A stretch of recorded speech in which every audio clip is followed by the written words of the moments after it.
So I just got back from the gym and I want to share a little testimony because when the Lord tells us to do something, all we have to do is be willing. It doesn't matter if it seems foolish or if it doesn't really make sense, because in the end, we always learn something. And at the very least, it brings us closer to Him. So there was this lady that was like walking decrepitly, like almost fully hunched over, but she was dragging her leg. And I am well acquainted with chronic pain. It's been 4 decades. I got the shot in my arm of polio before I went to a missions trip. So then I was down for the count. About 2 weeks ago, the arches in my feet, they completely collapsed. And then I had muscle seizing for about 3 days. So I was out of commission, couldn't walk, and I can't take medicine. So when I see other people that are writhing in pain, it gets me right here. And I'm like, whoa. So this was a particularly strong day for me. And I was on the treadmill and I just could not stop praying for this woman. And I'm like, Lord, you gave me an opportunity to pray for her and I'm going to take it. And I'm over there stretching, and lo and behold, who comes next to me? It would be her. And she can't even get onto the mat. And I'm like, do you need some help? And she was disgruntled. And I'm like, I get that too, because when you're in pain, you are pissed a majority of the time, and there's just no relief. I have to do ice, stim, heat, can't take meds.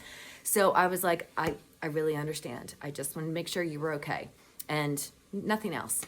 So I scooch a little closer and I'm like, well, I actually saw you earlier and I wanted to ask if I could pray for you because I know that it can be extremely painful and it looks like you are actually in quite a bit of pain. And she was like, I am. And it wasn't an inviting response, you know? And I was like, I take it you probably don't want prayer right now. And she was like, no. And I'm like, okay, not a big deal. My name's Angie. I probably will see you another time and I'll probably say hello and see how you're doing, but hopefully I can gauge how you'll be doing. But I did see a picture of the Lord straightening your back and it kind of aligned with a skyscraper. And I feel like that's what He really wants you to behold because He's longing to actually help you as He's helped me. So I'm gonna go over here and I'm gonna continue to bless you. I'm gonna, spread joy and love your way. And she wasn't having it. So I returned to my post and I'm stretching and I'm like, I'm cool with that. I don't care if I look foolish. I mean, she probably thought I was wacky but cracky, but put it on my tab. People say lots of things. And, I have a lovely little radius of protection because when I dance at church, nobody wants to come near me. So I'm okay with being acquainted with somebody that's going to step out and take a risk.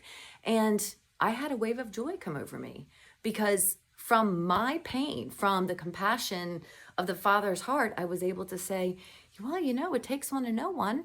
She might not see the pain that's going on inside of me because a lot of people think I'm just strong because I have stamina and I get back up again. But it isn't fun. And sometimes just reaching out and saying, hey, I see you, or can I get you anything? Can I help you stand up? Sometimes that's all it takes.